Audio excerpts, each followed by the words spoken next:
Hey everyone, welcome to the channel. All things Middle Earth here, and we have some updates to the battlefield evolutions, the new marching system, marching mechanics, what do you want to call them? We have some, I won't even say updates. I'm going to say we have some additions to what we have now, because to me, updates would be kind of tweaking what we have already, although this is that, but hopefully I'll read it and it makes sense. But as with all these updates from NetEase moving forward, at least with the overall change to the marching system, I was one who said, I felt like it sounded interesting. I felt like there was, potential. And in practice, it didn't work out quite as well as I would have liked, mostly because their servers couldn't seem to handle it. I mean, I think it's getting better over time. With every update, it does seem like it's getting slightly better.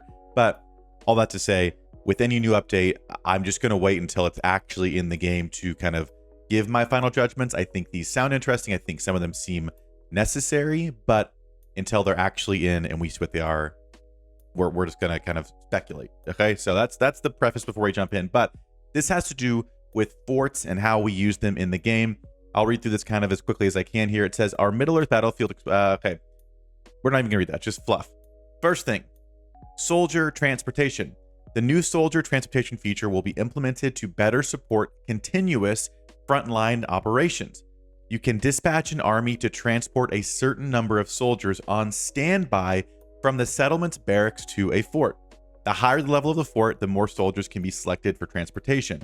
Once a transportation operation is complete, you can deploy these soldiers from your fort to directly reinforce your armies, making reinforcements much faster.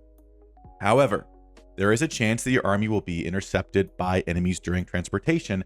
Thus, the safety of the route will be a crucial factor affecting the success of transportation. So this, again, in theory, sounds very, very interesting. You can now put troops in forts to reinforce more quickly. So if you're fighting a little bit further away from your city, as long as you're kind of staying on top of it. Also, I apologize if you can hear there's like a fire truck going by in the background right now. So hold on. Anyway, like I was saying, if you're fighting continuously in the front lines and staying on top of it, you could technically keep like reinforcing your fort and reinforcing your army faster and keep that whole kind of cycle going. But like it does say, there is a risk. Your army that's sending your reinforcements to your fort from your settlement can be hit. I would also assume if your fort gets hit, these things are in here, although I don't know if it specifically states that. It just says there's a chance that your army will be intercepted, like on the way, by enemies during transportation.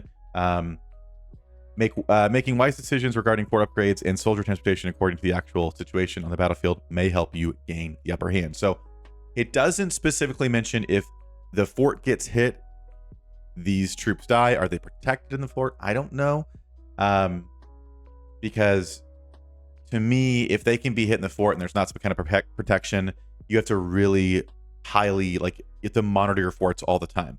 If all your monitoring is like their trip there and they make it, then you're good. Great. I think that's like kind of reasonable. And then yes, if you're fighting, quicker reinforcements is a good thing. I hate waiting for reinforcements. I just want to play the game. So when I have to sit there and wait for 19 minutes for a reinforcement, it kind of sucks. So this is interesting, but obviously we'll see how it actually plays out.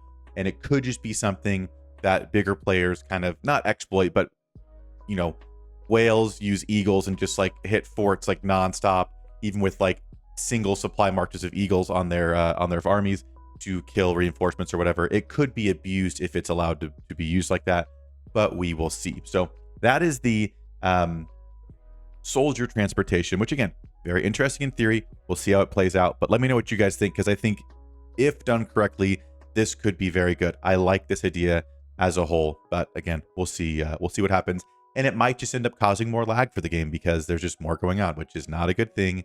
NetEase, we got to work on that. Next up are tactical forts. The tactical fort is a new type of personal structure which can be developed from your existing forts. So my understanding is that if you have a fort, you can upgrade it to a tactical fort. There's probably a limit on how many of these you can have. They probably cost ability points. We'll find out, but I'm assuming there's going to be costs associated. Tactical forts are more powerful than regular forts and incorporate some of the settlement's combat functions, serving as an important bridge between your settlement and your frontline forts. A tactical fort can hold more armies and receive more soldiers via transportation. Okay, so bigger fort, more functions.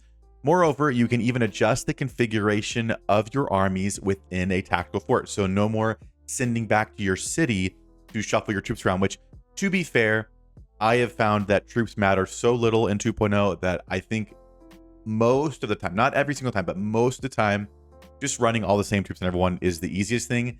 And if that's all you're using, you reinforce or you don't. You have troops or you don't. But there are situations where sometimes, you know, you're using Eagles on your Sauron, maybe just your Sauron for higher initiative, for example, and you run out, but you want to keep fighting with your Sauron. So you just switch them to whatever Crushers or Guardians or cheap troop you're using, speaking literally from experience here, but you can't because you have to call them back. It's annoying. So the option is good, although I don't know, again, you probably shouldn't be using such a variety of troops that this happens that much, but I think it has happened in my season several times to myself, and the option will be nice if it's kind of usable. So that's that. Anyway, that is to say, you can use the soldiers stationed in a tactical fort to adjust the unit type composition of an army. You can also switch the commander among the different armies in a tactical fort. This will afford tacticians greater flexibility. So I didn't even read that part yet, the commander. So you can change commanders, which again, most of the time you should be using 4 commanders together in an army. And when they're out of stamina, they're out of stamina. But sometimes you want to make a switch, or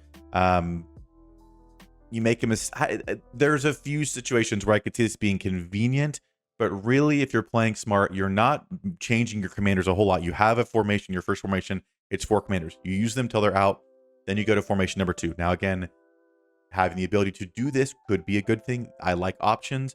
If it doesn't mess up the game, in theory, sure. But I don't know how much really players should be needing to do this. And if you are, you may want to reevaluate how you're doing things a little bit, if that makes sense. So anyway, continuing on. This powerful increase in functionality comes at a higher construction cost, called it. In addition, you can only possess 1 tactical fort at a time, also called it.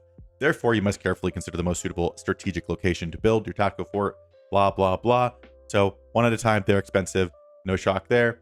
The aforementioned upgrades are expected to be launched in the upcoming Battlefield Evolution seasons. Keep an eye out.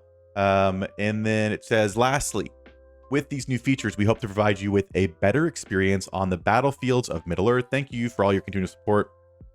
And I'm not going to read all the fluff. Again, my constant complaint with these posts are they're long posts. Casual players are not reading through all this text and understanding what they mean. Like I glaze over reading these, and I literally, this is my job. So I would just love if we could get some bullet points, some more simplified versions. So that's why I'm trying to kind of talk through it with you guys here. So anyway, soldier transportation, tactical forts, that's what we're getting. Let me know what you guys think. Like I said, it will depend on what it looks like when it's in season, because anything in theory could sound good, but when it's actually in practice in the game, it could run really poorly. It could just, you know, there's some mechanic we're not thinking of. So either way, we'll see what works out. But let me know what you guys think. That'll do it for this one. And as always, I'll see you guys in the next video.